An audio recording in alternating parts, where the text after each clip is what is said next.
Հայ-ամերիկյան առողջության կենտրոնում կարող եք անցնել կրծքագեղձի, վահանագեղձի, ներքին օրգանների եւ գինեկոլոգիական, ինչպես նաեւ բջջաբանական, հյուսվածքաբանական լաբորատոր ախտորոշիչ հետազոտություններ։ Գործում է նաեւ ստոմատոլոգիական կաբինետ։ Կենտրոնում իրականացվում են մամոգրաֆիկ, միջուկամագնիսային ռեզոնանսային, համակարգչային տոմոգրաֆիկ, ռենտգենաբանական հետազոտություններ, ինչպես նաեւ վիրահատական միջամտություններ։ Դուք կարող եք ստուգել նաեւ ձեր ոսկրերի խտությունը։ Ուշադրություն, կենտրոն կարող եք դիմել աղեստամոքսային խնդիրների դեպքում, իսկ սպասելն այստեղ հաճելի եւ աննկատ է անցնում։ Հայ-ամերիկյան առողջության կենտրոն։ Առողջ ընտանիքի հենասյունը առողջ կինն է։ Բարև Մեդինֆորմի բոլոր հեռուստադիտողներին, այսօր մենք զրուցելու ենք նեյրոպաթիաների մասին։ Շատ հաճախ վերջույթներում ունենում են մարդիկ թմրածություն եւ չեն հասկանում, թե որ մասնագետին դիմել իրականում սա ինչ պատճառ ունի եւ ինչպես կարելի է այս խնդիրը վերացնել։ Խնդիրը հիմնականում միջինից բարձր տարիքի մարդկանց համար է, ասես այդպես է ստացվել, սակայն ես վերջերս նկատել եմ, որ բավականին երիտասարդներ նույնպես այս խնդրով մտահոգված են, ձեռքերի թմրածություն, ծակծկոցներ եւ այլն, ինչը այն իրենից ներկայացնում։ Ես զրուցել եմ եկել Իզմիրլյան բժշկական կենտրոնի պլաստիկ եւ միկրովիրաբույժ Թեհմինե Ասատրյանի հետ։ Բարև բժշկուհի։ Շնորհակալ եմ, որ Մեդինֆորմի հյուրն եք։ Ձեր շնորհակալություն։ Ձեր բարձրաձայնած խնդիրը թերևս բավական հաճախ հանդիպող խնդիր է։ Այո, շեշտեցիք նաև երիտասարդների մոտ, սա ավելի շատ մասնագիտական բնույթ է կրում։ Իսկ այդ միջին հասակի 50+ հատկապես նաև կանանց մոտ, որովհետև այդ հորմոնալ տեղաշարժերը եւ ձեռքերի հատկապես վերջույթներից ծանրաբեռնվածությունը ավելի շատ կանանց է բնորոշ, քան տղամարդկանց։ Այդ իսկ պատճառով այս խնդիրը որպես այդպիսին բավական հաճախ է հանդիպում, եթե ուշադիր լինենք մեր շրջապատում կան մարդիկ եւ կարծես չեն կողմնորոշվում, որ մասնագետին դիմել։ Թվում է թե սա նյարդաբանի հարց է։ Դիմում են, այո, ընտանեկան բժշկը ուղղորդում է նյարդաբանին։ Նյարդաբանը սկսում է իր բուժական այդ սխեմաները դեղորայքային անել, որը իհարկե ճիշտ է, սկսել դրանից, բայց եթե ունենք օրինակ 60 տարեկան կին, որի արդեն նյարդերի վնասվածքի այդ աստիճանը բավական արտահայտված է, մենք ժամանակ ենք կորցնելու կոնսերվատիվ բուժմամբ։ Այդ իսկ պատճառով, եթե ունենք արդեն կլինիկան ձևավորված եւ անամնեստիկ տվյալներ, այսինքն մարդը նշում է, որ արդեն շուրջ 10-15 տարի ունի այդ գանգատը եւ սովորաբար երբ են դիմում, երբ որ խնդիրը արդեն շատ է գլուխ բարձրացնում, չէ, հայերի ասած դանակը ոսկորին է հասնում եւ նույնիսկ չեն քնում օրերով ցավից, կյանքի որակը խիստ տուժում է, չասած որ ձեռքի ուժն է խիստ պակասում, այդ ժամանակ նոր դիմում են, այդ դեպքում իհարկե սկսել կոնսերվատիվ բուժումից լինելու է միայն ժամանակի կորուստ եւ ի վնաս հիվանդի։ Այդ պատճառով անհրաժեշտ է նեյրոմիոգրաֆիկ հետազոտություն, էլեկտրոնեյրոմիոգրաֆիկ, որը նյարդաբաններն են այն իրականացնում, ուղղակի կոմպյուտերային հետազոտմամբ, իմպուլսներով մենք մկանին սարքի միջոցով տրվում են հոսանք եւ այդ ի պատասխան ռեակցիան արդեն մկանի գրանցելով գաղափար է կազմում մասնագետը, թե նյարդը ինչ աստիճանի խնդրի մեջ է եւ ըստ դրա արդեն ձեռքի վիրաբույժները, որը սովորաբար Հայաստանում միկրովիրաբույժներն են զբաղվում, չունենք այդպիսին որպես ձեռքի վիրաբույժ, այո, արդեն որոշում ըստ վնասվածքի աստիճանի ինչ միջամտության գնա։ Այո, մենք խոսեցինք հենց ախտորոշումից բժշկուհի, բայց հարկ է նախ հասկանալ պատճառները, սրանք ինչ պատճառ ունեն, արդյոք մեխանիկական վնասվածքներն են հանգեցնում, թե ժառանգական գործոնն է։ Երիտասարդների մոտ ավելի շատ մասնագիտական բնույթ է կրում, վերջերս օրինակ 33 տարեկան աղջիկ էր դիմել, որը բանկում է աշխատում, ամբողջ օրը համակարգչի առաջ նստած է եւ նույն կրկնվող գործողությունները, ձեռքի դիրքի հենց աջ ձեռքի այդ դեպի ճկույտ գնացող նյարդներ, որը անդադ սեղմվում է ձեռքի հարկադրական դիրքից եւ խնդիրը կարող է առաջանալ այս դեպքում ոսկերիչների մոտ էլի երիտասարդ հասակում կարող է պատահել, իսկ ավելի տարիքի 50+ կանանց մոտ, օրինակ Եվրոպայում այս խնդիրը լուծվում է պրոֆիլակտիկ մակարդակով, այսինքն գիտեն, որ առաջանալու է հորմոնալ դիսբալանս, հորմոնալ դիսբալանսից առաջանալու է նյարդի սնուցման խանգարումներ եւ այո կանանց մոտ, որոնք ձեռքը շատ են օգտագործում ուզած թե չուզած, Եվ այս խնդիրը առաջանալու այդ պատճառով պրոֆիլակտիկ բացվում է այն նեխողովակները, որտեղով դեպի դաստակ անցնում են նյարդերը եւ այլևս խնդիր չի ունենում կինը այս պաթոլոգիայի։ Այդ իսկ պատճառով, եթե նույնիսկ թմրածությունը մարդը զգում է, որ կարող է ձեռքերում հանկարծ նկատել, որը կարող է քրոնիկ բնություն է, գերհոգնելուց, այդ օրը մի քիչ շատ բան պատրաստեցինք եւ այլն, կամ ես որպես վիրաբույժ երկար տևած վիրատություն կարող է առաջանալ ձեռքի թմրածություն։ Այ կանխիչ գործողություններ կարող են կանել, թե ձեռքերի վարժություններ եւ այլն, որոնք արյուն ասես մղում են վերջույթներ, դա կարող է օգնել։ Կանխարգելիչ ոչինչ չունեն կանելու, միայն խնայել թերևս ձեռքերը, ինչքան որ հնարավոր է։ Նաեւ պատճառներից պետք է նշել, այս խնդիրը կարող է նաեւ ստորին վերջույթներում լինել։ Դա կարող է լինել հիվանդության ֆոնի վրա, օրինակ շաքարային դիաբետի,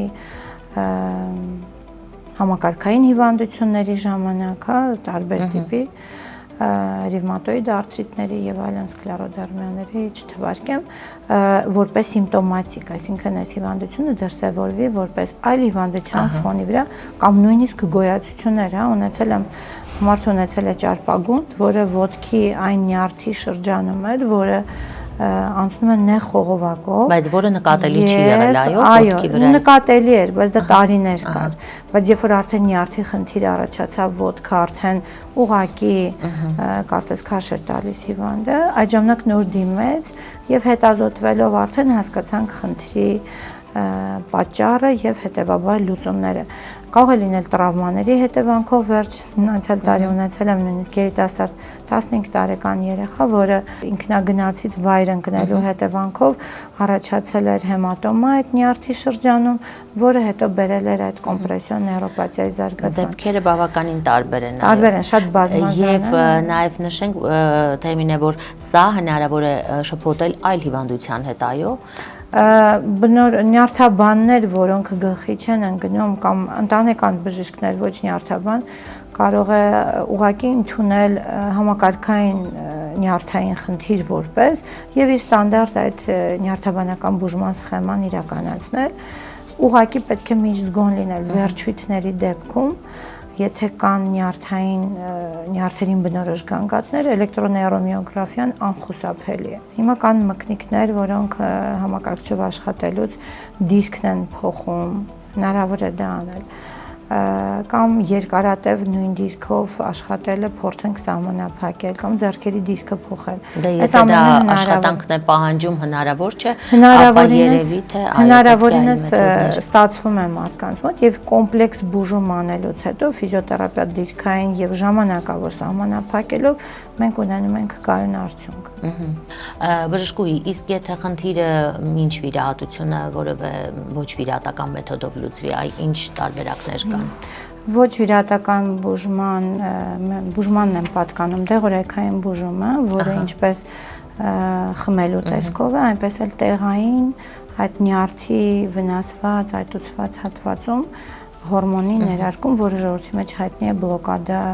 տերմինով, կատարում է բլոկադա եւ հետեւաբար նաեւ ֆիզիոթերապևտիկ բուժում, այս ամեն ինչը կոմպլեքս անելու դեպքում, բայց սա ցուցված է միայն բժշկի կողմից։ Մարդը չի կարող ընտրել, որ այ ինքը ընտրում է սա։ Եթե ունենք միջին եւ ծանր աստիճանի նյարդի ախտահարում, գնալ այսպիսի բուժման ժամանակավոր է եւ խնդիրը չի լուծելու։ Եվ շատ հաճախ նաեւ հղիների մոտ է լինում։ Հղիության ժամանակ այդ հորմոնալ դիսբալանսը բերում է նյարդի այտուցի եւ բնականաբար հղի կնոջը չենք վիրահատի, չէ՞։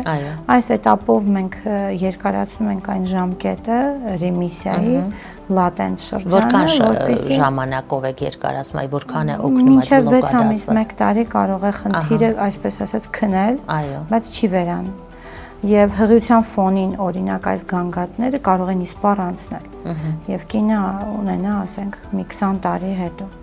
Բայց խնդիրը հնարավոր է լուծել, այսինքն գոնե ժամանակավոր այո, հղին պետք չի տանջվի, շատ հաճախ թմրածությունից, ցավից չեն կարողանում քնել, դա բերում է արդեն հղիության ընթացքի բարդացման։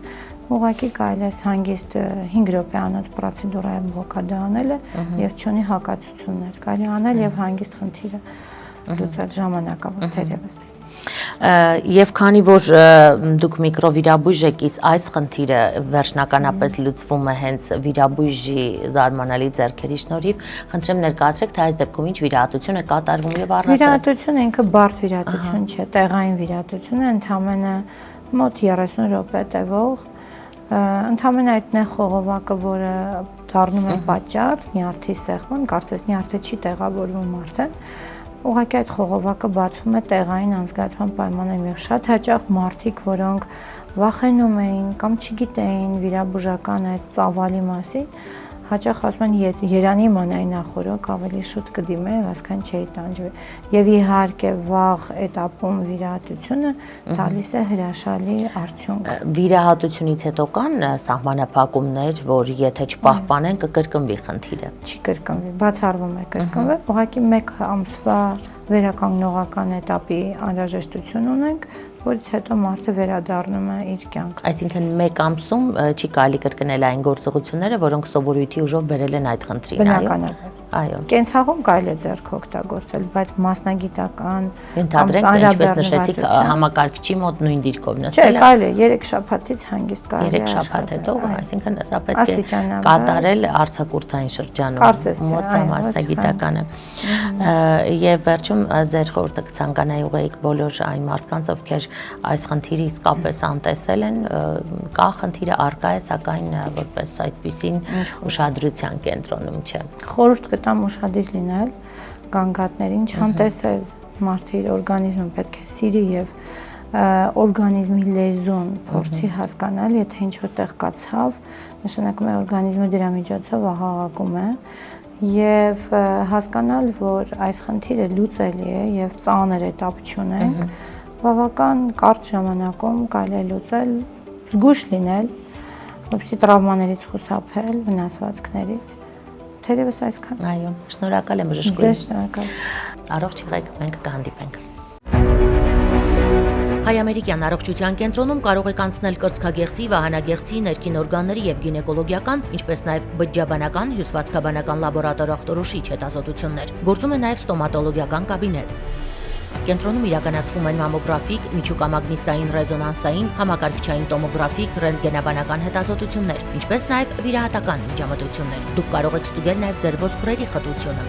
Ուշադրություն, կենտրոն կարող եք դիմել աղեստամոքսային խնդիրների դեպքում, իսկ սպասելն այստեղ հաճելի եւ աննկատ է անցնում։ Հայ-ամերիկյան առողջության կենտրոն։ Առողջ ընտանիքի հենասյունը, առողջ կինն է։